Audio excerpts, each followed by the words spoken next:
Hello నమస్తే welcome to journey of Sakhi streets. ఎలా ఉన్నారండి అందరూ? సో ఈరోజు మీకు రెసిపీ ఏంటో తెలిసిపోయింది కదా, తమ్మునేలా చూసారు కదా, పావ్ బాజీ రెసిపీ చేసుకోబోతున్నాం.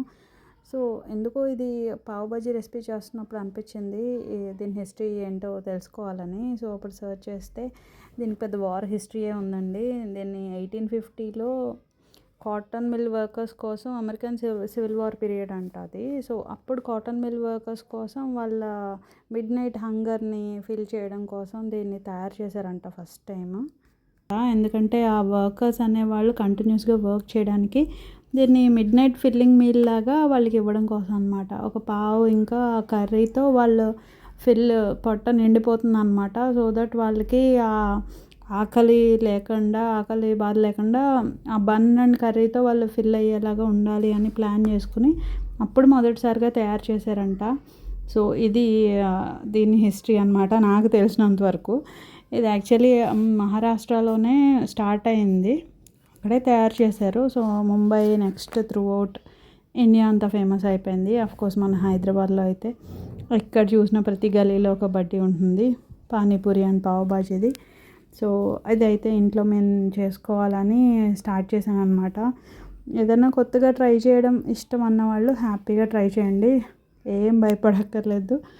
ఎవరికైనా స్టెప్స్ కరెక్ట్గా ఫాలో అయ్యారు అంటే ఇది ఈజీగా చేసేసుకోవచ్చు, అస్సలు ఫెయిల్ అవ్వదు. కరెక్ట్గా క్వాంటిటీస్ అన్నీ ఇచ్చినవి చూపించినట్టు స్టెప్ బై స్టెప్ చేశారంటే మీకు చాలా ఈజీగా వచ్చేస్తుంది. నేను కూడా ఫస్ట్ టైమే చేస్తున్నాను, కానీ నాకు చాలా బాగా వచ్చింది. నేను భయపడుతూనే ఉన్నాను, కానీ చాలా బాగా వచ్చింది, అసలు ఎక్స్పెక్ట్ చేయలేదు. నేను ఎయిర్ ఫ్రైయర్లో చేశాను ఈరోజు అయితే. సో అంటే దానికి కూడా ఒక రీజన్ ఉంది, ఇప్పుడు అంతా గ్యాస్ దొరకట్లేదు కదా, మాకు కూడా గ్యాస్ అయిపోయింది అనమాట. సో అన్నీ కూడా ఎయిర్ ఫ్రైయర్లో ట్రై చేస్తున్నాం, బట్ అన్నీ కూడా చాలా సక్సెస్ఫుల్గా చాలా బాగా వస్తున్నాయి. సో మీకు కూడా చూపిద్దామని ఇలా వీడియో తీస్తున్నాను అనమాట. సో మీరు స్టెప్ బై స్టెప్ అన్నీ మీ క్వాంటిటీస్ ప్రాసెస్ అంతా కూడా మీకు స్క్రీన్ పైన ఇస్తున్నాను. ఇంకా డిస్క్రిప్షన్లో కూడా మీకు ఇంగ్రీడియంట్స్ అండ్ క్వాంటిటీస్ ప్రాసెస్ అంతా ఇస్తాను. సో మీరు కూడా చూసి ఫాలో అయిపోండి. ఒకవేళ మీకు ఇష్టం ఇలాంటివి చేయడం, కొత్తగా ట్రై చేయడం ఇష్టం, మన ఇంట్లో ట్రై చేసుకుని తినడంలో ఉన్న సాటిస్ఫాక్షనే వేరు కదా. సో మీరు కూడా ఇలా నాకులాగా చెయ్యాలి అలా అని అనిపిస్తుంది కదా, అలాగా ఒకవేళ అనుకుంటే కనుక తప్పకుండా ట్రై చేయండి. చూసారు కదా మన డో అయితే ఆల్రెడీ సగం రైజ్ అయిపోయి ఉంది. ఇంకా డో ఫుల్గా రేజ్ అయిన వీడియో క్లిప్ నాది మిస్ అయిపోయిందండి, చాలా బాగా రేజ్ అవుతుంది. 3 times అయిపోతుంది అనమాట ఉన్న క్వాంటిటీకి. సో 3 times రేజ్ అయ్యే వరకు మీరు ఉంచుకోండి. 1.5 hour అంటే 1.5 hour అనే కాదు, సీజన్ వైజ్ వింటర్స్లో అలాగా కొంచెం టైం తీసుకుంటుంది. డో మంచిగా ప్రూఫ్ అయితేనే మనకి ఆ పావ్ అనేది బ్రెడ్ అనేది చాలా బాగా వస్తుంది అనమాట, సాఫ్ట్గా. నెక్స్ట్ మన కర్రీ ప్రాసెస్, ఇందులో నేను మెన్షన్ చేసిన వెజిటేబుల్స్ కొన్ని నా దగ్గర ఉన్న అవైలబుల్గా ఉన్నవి, మా ఇంట్లో పిల్లలు తినేవి అలా తీసుకున్నాను. సో మీకు నచ్చిన వెజిటేబుల్స్ వేసుకుని కూడా చేసుకోవచ్చు. కాలీఫ్లవర్, ఇంకా బీట్రూట్, అలా మీకు ఏది ఎలా ఇష్టమైతే వెజిటేబుల్స్ అలా యాడ్ చేసుకోవచ్చు. ఇలా అయితే మేము సండే రోజు పావ్ బాజీ చేసుకుని హ్యాపీగా ఎంజాయ్ చేస్తాం. ఇట్లా నన్ను ఫొటోస్ కూడా తీసుకొని లేదు, యాక్చువల్గా కరెక్ట్గా ఫొటోస్ కూడా తీయలేదు. ఇలా చేయగానే అందరూ వెయిటింగ్ అనమాట, పావు బేక్ అవుతున్న స్మెల్కి అందరూ రెడీగా ఉన్నారు ఎప్పుడైపోతుందా అని.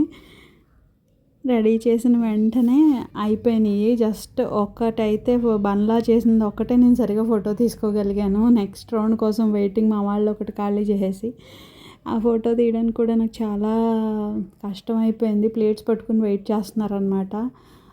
సో మనం ఇలా ఇంట్లో చేసి ట్రై చేస్తున్నప్పుడు మనం చూసారా బడ్డీ దగ్గర నుంచుని పావు కోసం లేదంటే పానీపూరి కోసం వెయిట్ చేస్తాను చూసారా, మన కోసం అలా వెయిట్ చేస్తారనమాట, నెక్స్ట్ పీస్ ఎప్పుడు ఇస్తామని. సో బెటర్ ఇలాంటివి ఎప్పుడు చేసినా కానీ మీరు ఒక రోజు ముందు 2-3 బ్యాచెస్లో చేసేసి ఉంచేసుకోండి. మనం అప్పుడు స్టార్ట్ చేసి ఒక బ్యాచ్ చేసామంటే ఎవరికీ సరిపోదు, సింగిల్ పీస్ కూడా ఉండదు మీకు. ఫైనల్గా వచ్చి మీరు తిందాం అన్నప్పుడు మీకు ఏమీ ఉండదు.